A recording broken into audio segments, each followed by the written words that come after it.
No a priamo pred štadiónom je Viktor Vince. Viktor, videli sme, že počas dňa to bola napriek obavám pohodička.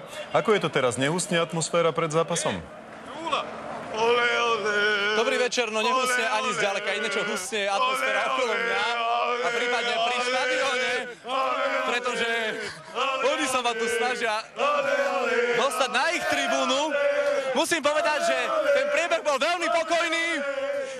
Doteraz polícia neeviduje ani jeden priestupok voči nejakému verejnému spolunažívaniu, to znamená, všetko je zatiaľ v poriadku a dúfame, že to tak naďalej zostane minimálne do začiatku zápasu. 0-2.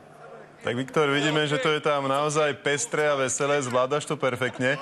Pri tomto zápase sme si ale tak trochu zavreli sami organizátori, nezabezpečili, aby boli fanúšikovia oboch táborov na štadióne oddelení a to sa polícii vôbec nepáčilo.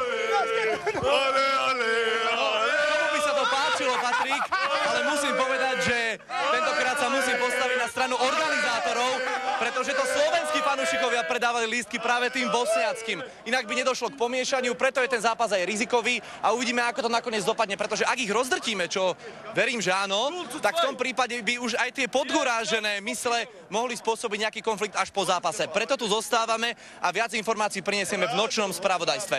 Tak Viktor, vidíme, že zatiaľ drtia oni teba. Ďakujeme za informácie a dúfajme, že vyhráme. No, mal to tam ťažké, ten Viktor.